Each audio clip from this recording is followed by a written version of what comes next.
pre-university era, the exclusionary practices in the sciences that occurred here were not in isolation. They were part of the strategic plan and the mission of the then government. And we find this from the quotation of Dr. Hendrik Verwoerd, who in the 1950s was the Minister of Native Affairs and then became the Prime Minister of South Africa from 1958 to 1966. Now this is his quotation. You can see, it says, there is no place for the Bantu in the European community above the level of certain forms of labor. What is the use of teaching the Bantu child mathematics when it cannot use it in practice? That is quite absurd. Education must train people in accordance with their opportunities in life, according to the sphere in which they live. That was the basis. Now, when the University of the North was established, this was the mission of government which was in place.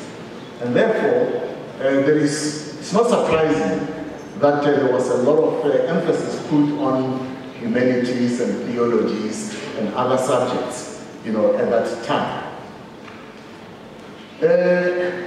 Well, in order to meet the needs of the Africans then, the sciences were taught at the university when the university was established, but the environment in the sciences was very hostile for the few students who were there. Yesterday you heard from somebody who indicated that the science students used to walk proudly with their white coats on campus, and they regarded them as lesser beings when they came from other faculties. But these people had a lot. Well, they used to be intimidated by those outside the science faculty. When I arrived here in 1972, I had a roommate who was a repeater in his first year in PA. He had passed all the difficult subjects and failed the easy ones. The first question that he asked me was, young man, what are you going to study? I said, BSc. And he said, oh, so you're going to repeat next year. And when my friend, we were warned to avoid the Department of Chemistry because chemistry was a no-go area. And those who ventured to move there, they told me that when they went into their first lecture in chemistry, the lecturer peeped into the lecture hall and asked them, and he said, hey, there are so many in this lecture hall. If you all want to be doctors, who will be patients? Those are, I think, the expressions which, were said when new students landed on campus. But one of the crucial things was that there were very few black lecturers at the time who were able to serve as role models at the university. We had to go to, for example, we used to go to the English class just to listen to Professor Ngondo delivering his lectures in English, just to get, a motivation of somebody who looks like us, but who is in charge of his subject. One thing that I would like to indicate as well, in 1972, when we were first years, we had, in my first test I performed so poorly. I'm not sure whether I got 40% or 37%. And suddenly I heard that there is a black man somewhere at the University of Forte who got a PhD in physics. And that was Professor Seretlo Sr., the father to Professor Seretlo. And we were surprised and said, is this possible? Now, perhaps we might also be able to reach there. That gave us a lot of motivation. So the championing, the role modeling, plays quite an important role, and it was scarce in those days. Once upon a time, I wished I prayed for recognition, for what to be misunderstood but be understood. for not to be misinterpreted, but interpreted. The language that I spoke was never understandable. The world and its people couldn't hear me, but today everyone wants to speak my language. Today the world and I understand each other like we are from the same womb. From the start I meant nothing. Today I can say finally. Finally you've listened and you fear that I was the one who was screaming, singing and shouting for you to notice me and my voice. The silence that caught up with me, and I hate silence. It has too much for me to have how I can share the sound, the beats, how you can notice my footprint. But today, I can paint my own print. I am not from Dinaledi Tsasetso. I am Dinaledi Tsasetso, the great stars. I am the great star, and I shine bright like a diamond. I know the true meaning of our civilization, and with our determination, I can truly walk and talk without any fear. I am a rock that will never be moved. I am the most precious thing in the sky. I am great and I am masquerade. I am always up to date. The moon attracts our eyes, but I attract your heart. My beauty is indesirable because I am lovable. My love for you all is indescribable. Determination is my name, and my surname is prosperity. I face the unfaceable, whatever weight I manage to carry. I am always positive-minded.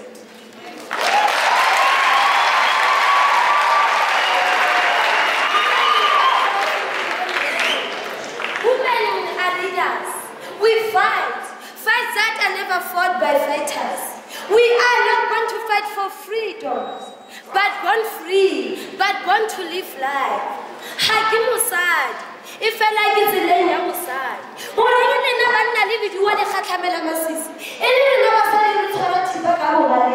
Regala, home, but in the thing we talk with it. Harry, I will be the way for Pelani. People are coming out, you are not so. Now I get a boy, your answer is some massive.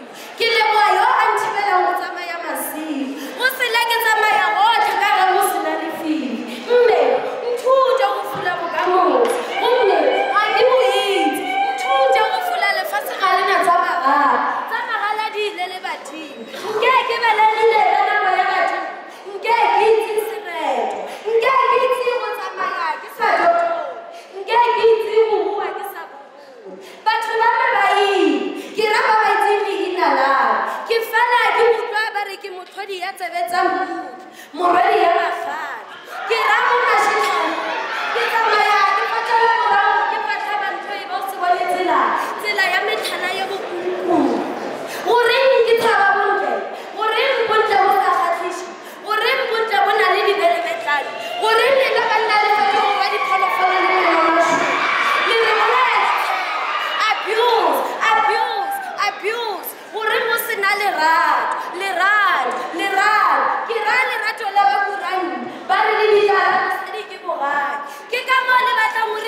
Well, we must know that women are born, unified, talented, educated.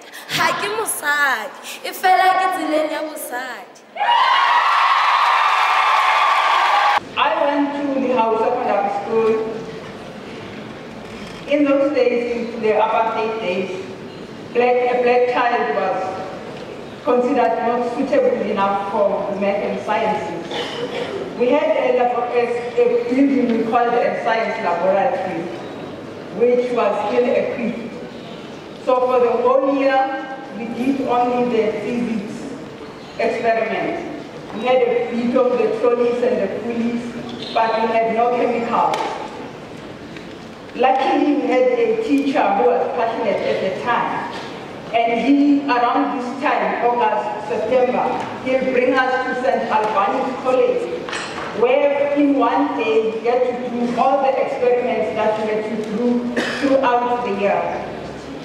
Well, it got us where we are today. Prof. Mape mentioned Unify. I am a product of Unify. Not that I didn't qualify. Thank you. Not that I didn't qualify, but I didn't have the resources. So Unify provided the resources. I came here to Unify. My student number is 9731609. So then you can guess which year I was here. I did Unify, passing Unify, made sure that I get registration for first year paid for me. I was speaking with Dr. Sutton yesterday, and we were just chatting over dinner, and I said, after I did Unify, I went to Techies, because I thought it was going to be better there. I went to Techies, went through the orientation, and unfortunately the subjects I had to take were clashing, so some of them I had to do in Afrikaans. I said, I came back home. I finished my degree at BSc, I majored in computer science and physics. I finished at the capable hands of Dr. Sutton in 2000.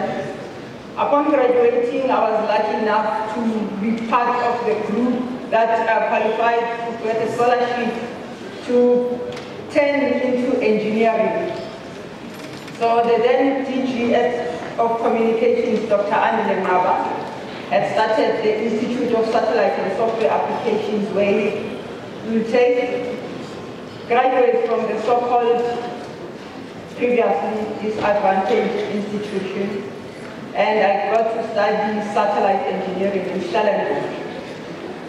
Upon completing my engineering degree, I went back home and I was like, satellite engineering I did, but I don't know anything about that's happening about satellites in South Africa. Went back home, worked in IT. I mean, my computer science came in handy after all. And then after that, the South African government decided to resuscitate the space program. It turned out South Africa had a space program way back. Prof. Mabe mentioned in his slides, this year we were celebrating the 50th anniversary of NASA's moon landing. I work for the South African National Space Agency. The station I'm based at was started by NASA in 1958, the original one in Ashland Park, but then in 1960 it moved to where it is now in Hartbeespoort. We were part of the celebrations this year because NASA supported its launch missions from that station. So around the 20th of July, a lot of us were on the radio and the TVs commemorating this great achievement by humankind. Well, today I stand here being part of the South African National Space Agency. When I was going through the halls on the passages of University of Limpopo, little did I know that one day I'll find myself flying the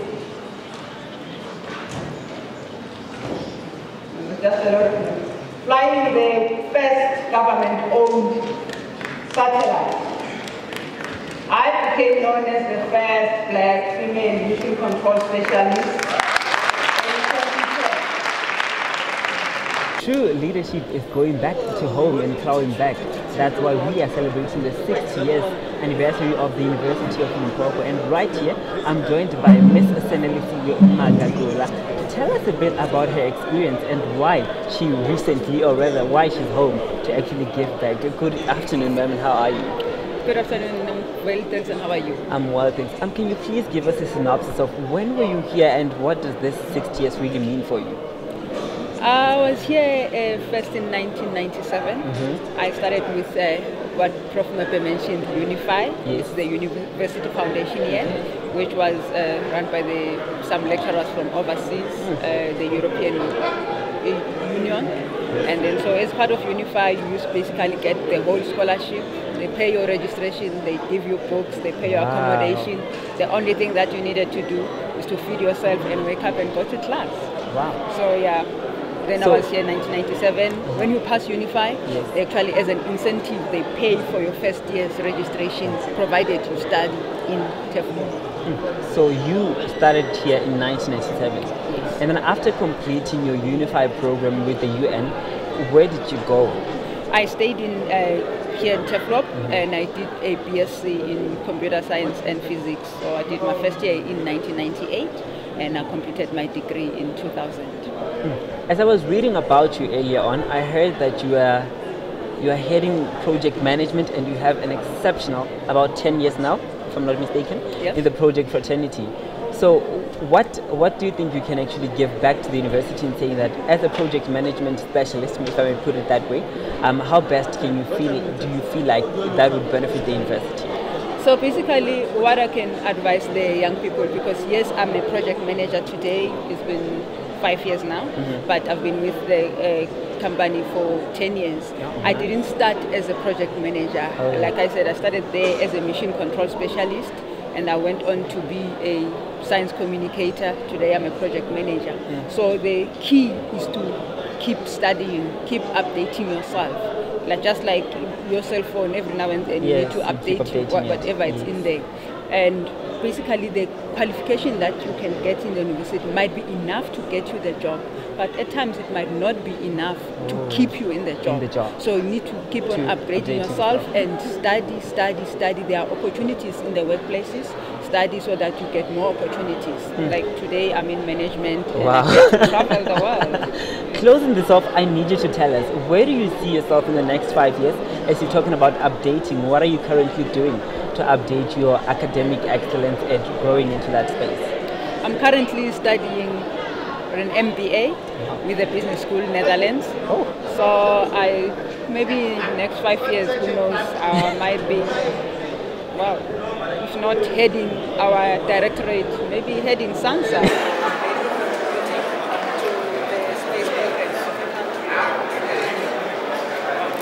There you have it. I believe that there is no best or better way that could have